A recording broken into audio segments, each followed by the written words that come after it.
ಪ್ರಜೆಗಳಿಂದ ಪ್ರಜೆಗಳಿಗೋಸ್ಕರವಾಗಿ ರಚಿತ ಆಗಿರ್ತಕ್ಕಂಥ ಒಂದು ಸರ್ಕಾರ, ಯಾವುದೇ ಸರ್ಕಾರ ಇರಲಿ, ಅದು ದುಡಿಯತಕ್ಕಂಥ ಶಕ್ತಿ ಇರೋರ್ಗು ಕೂಡ ಉಚಿತವಾಗಿ ಕೊಟ್ಟಾಗ ಅವರು ಶ್ರಮಪಟ್ಟು ಕೆಲಸ ಮಾಡುವಂಥದ್ದನ್ನು ಬಿಟ್ಟುಬಿಟ್ಟಿದ್ದಾರೆ. ಆದರೆ ಮೂಲಭೂತವಾಗಿ ಯಾರು ಬಡವರಿದ್ದಾರೆ ಅವರಿಗೆಲ್ಲ ಸಿಗ್ತಕ್ಕಂಥದ್ದು ತುಂಬ ಒಳ್ಳೆಯದು. ಮತ್ತು ಸಾಹುಕಾರಗಳಿಗೆ ಮತ್ತು ಧನಿಕರಿಗೆ ಇದರ ಅವಶ್ಯಕತೆ ಇರಲ್ಲ. ನೋಡಿ, ಸಮಾಜದಲ್ಲಿ ನಾವು ಇರಬೇಕು ಅಂತಂದಾಗ ಬಡವರು ಬಲ್ಲಿದರು ಎರಡನ್ನೂ ಇರ್ತಕ್ಕಂಥದ್ದೇ ಸಮಾಜ ಇರ್ತದೆ.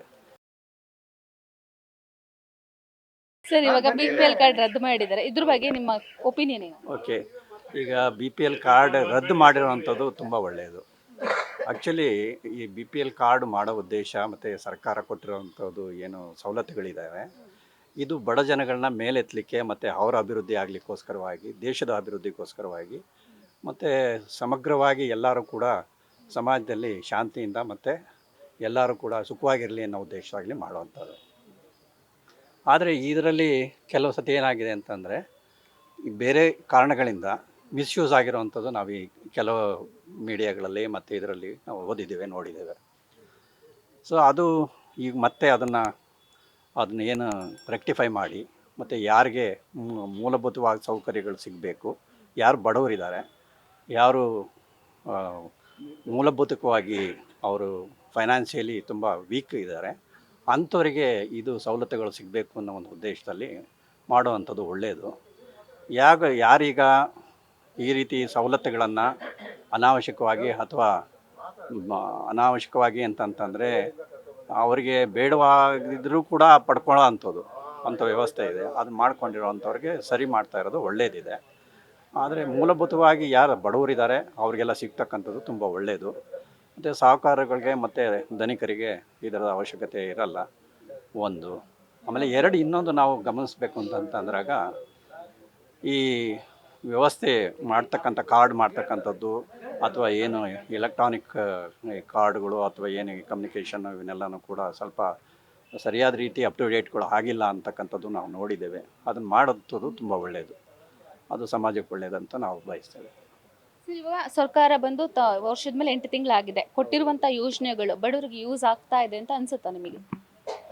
ಅದು ಕೆಲವು ಭಾಗದಲ್ಲಿ ಮಾತ್ರ ಅದು ಉಪಯೋಗ ಆಗ್ತಾ ಇದೆ, ಎಲ್ಲ ಕಡೆ ಆಗ್ತಾ ಇಲ್ಲ.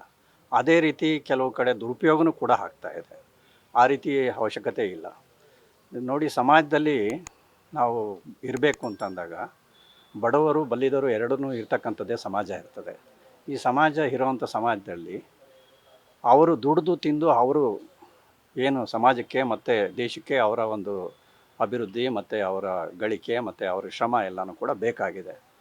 ಈಗ ಯಾರು ನಿಶ್ಶಕ್ತರಿದ್ದಾರೆ, ಏನು ಅವರಿಗೆ ತೊಂದರೆಗಳಿದೆ, ಅಂಥವ್ರಿಗೆ ಏನು ಬೇಕಾದ್ರೂ ಸರ್ಕಾರ ಅವ್ರಿಗೆ ಕೊಡ್ತಕ್ಕಂಥ ಸವಲತ್ತುಗಳನ್ನು ಕೊಟ್ಟರೆ ಒಳ್ಳೆಯದು.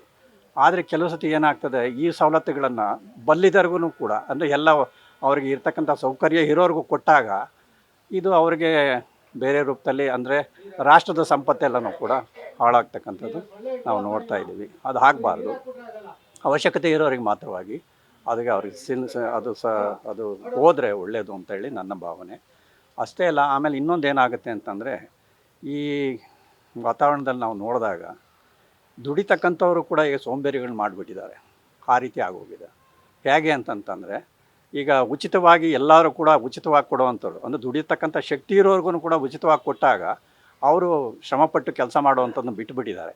ಈಗ ನಾವು ಇಲ್ಲಿ ಸಿಟಿನಲ್ಲಿಂದ ಏನೋ ನಾವು ಸ್ವಲ್ಪ ಎಲ್ಲ ದುಡಿತಕ್ಕಂಥ ಇದನ್ನು ಶ್ರಮ ಪಡ್ತಕ್ಕಂಥ ವ್ಯಕ್ತಿಗಳು ನಾವು ನೋಡ್ತಾ ಇದ್ದೀವಿ. ಆದರೆ ಹಳ್ಳಿಗಳ ಕಡೆ ಏನಾಗಿದೆ ಅಂತಂದರೆ, ದುಡಿತಕ್ಕಂಥವ್ರು ಶ್ರಮ ಪಡ್ತಕ್ಕಂಥವ್ರು ಇಲ್ದ ಆಗಿಬಿಟ್ಟಿದ್ದಾರೆ. ಯಾಕೆಂದರೆ ಉಚಿತವಾಗಿ ಕೊಡ್ತಕ್ಕಂಥವು ಪ್ರತಿ ರೇಷನ್ ಆಗಲಿ, ಅವ್ರಿಗೆ ಬೇರೆ ಬೇರೆ ಏನು ಸವಲತ್ತು ಕೊಡ್ತಾ ಇದ್ದಾರೆ ಅವೆಲ್ಲನೂ ಕೂಡ ಸೇರಿ ಈಗ 5 ರೀತಿಯ ಸವಲತ್ತುಗಳು ಕೂಡ ಸೇರಿಸಿರೋದ್ರಿಂದ ಇದು ದೇಶದ ಅಭಿವೃದ್ಧಿಗೆ ಅಷ್ಟೇ ಅಲ್ಲ, ಈ ಸಮಾಜದ ಅಸಮತೋಲನ ಅಂತ ಏನು ಹೇಳ್ತೀವಿ ಅದಕ್ಕೂ ಕೂಡ ಕಾರಣ ಆಗ್ತದೆ ಅನ್ನತಕ್ಕಂಥದ್ದು ನಾನು ಹೇಳಲಿಕ್ಕೆ ಇಷ್ಟಪಡ್ತಾ ಇದ್ದೀನಿ. ನಮ್ಮ ರಾಜ್ಯದ ರಾಜಕೀಯದ ಬಗ್ಗೆ, ಇವಾಗಿನ ಸದ್ಯದ ಪರಿಸ್ಥಿತಿ ಬಗ್ಗೆ ಹೇಳೋದಿದ್ರೆ ಏನು ಹೇಳ್ತೀರಾ? ರಾಜಕೀಯದ ಬಗ್ಗೆ ನನಗೆ ಅಷ್ಟೊಂದು ಅದರ ಬಗ್ಗೆ ಅನುಭವ ಇಲ್ಲ. ನೋಡ್ತಿರ್ತೀರಾ ಸರ್, ಇವಾಗ ಅವರು ಬರೀ ಹಗರಣಗಳ ಬಗ್ಗೆ ಮಾತಾಡ್ತಾರೆ, ಸೊ ಆರೋಪಗಳ ಬಗ್ಗೆ ಮಾತಾಡ್ತಿದ್ದಾರೆ, ಬಟ್ ಅಭಿವೃದ್ಧಿ ಬಗ್ಗೆ ಒಬ್ರು ಕೂಡ ಮಾತಾಡ್ತಿಲ್ಲ. ಈ ಪರಿಸ್ಥಿತಿ ಬಗ್ಗೆ ಏನು ಹೇಳ್ತೀರಾ? ಹೌದು, ನೋಡಿ, ಇಲ್ಲಿ ಪ್ರಜಾಪ್ರಭುತ್ವ, ಪ್ರಜೆಗಳಿಂದ ಪ್ರಜೆಗಳಿಗೋಸ್ಕರವಾಗಿ ರಚಿತ ಆಗಿರ್ತಕ್ಕಂಥ ಒಂದು ಸರ್ಕಾರ, ಯಾವುದೇ ಸರ್ಕಾರ ಇರಲಿ, ಆ ಪಾರ್ಟಿ ಪಕ್ಷ ಯಾವುದೇ ಬರ್ಬೋದು, ಆದರೆ ಉದ್ದೇಶ ಬಂದು ಪ್ರಜೆಗಳನ್ನು ಸೊ ಅವರಿಗೆ ಶಾಂತ ರೀತಿಯಲ್ಲಿ ಬೇಕಾದಂಥ ಎಲ್ಲ ವ್ಯವಸ್ಥೆಗಳನ್ನು ಮತ್ತು ಇದನ್ನು ಕೊಡ್ತಕ್ಕಂಥದ್ದು ಇರಬೇಕು. ರಾಜ್ಯದ ಮತ್ತು ರಾಷ್ಟ್ರದ ಅಭಿವೃದ್ಧಿಗೆ ಪೂರಕವಾಗಿ ಅವ್ರು ಕೆಲಸ ಮಾಡ್ತಾ ಇರಬೇಕು. ನಿಯಮಗಳ ಪ್ರಕಾರವಾಗಿ ಏನೇನೀಗ ಎಲ್ಲ ಒಂದು ನಿಯಮಗಳಿದೆ, ಆ ನಿಯಮಗಳನ್ನ ಪಾಲನೆ ಮಾಡ್ತಕ್ಕಂಥದ್ದು ವ್ಯವಸ್ಥೆಗಳಲ್ಲಿ ಹೋದಾಗ ಆವಾಗ ಸರ್ಕಾರಗಳು ಕೂಡ ಪ್ರತಿಯೊಂದು ಪಕ್ಷಗಳು ಕೂಡ ಎಲ್ಲರೂ ಕೂಡ ಪ್ರೀತಿ ವಿಶ್ವಾಸದಲ್ಲಿ ಇರ್ತವೆ. ಅವ್ರನ್ನೆಲ್ಲರೂ ಕೂಡ ಜನಗಳು ಪ್ರೀತಿಸ್ತಾರೆ. ಅದನ್ನು ಬೇರೆ ರೀತಿ ಅವ್ರ ರಾಜಕೀಯಗಳಲ್ಲಿ ಈಗ ನಾವು ನೋಡ್ತಾ ಇದ್ದೀವಿ. ಆ ರೀತಿ ಮಾಡ್ತಕ್ಕಂಥದ್ದು ಅದು ಸಮಂಜಸ ಅಲ್ಲ ಅಂತ ಹೇಳಿ ನಮ್ಮ ಭಾವನೆ. Sweet plus Karnataka.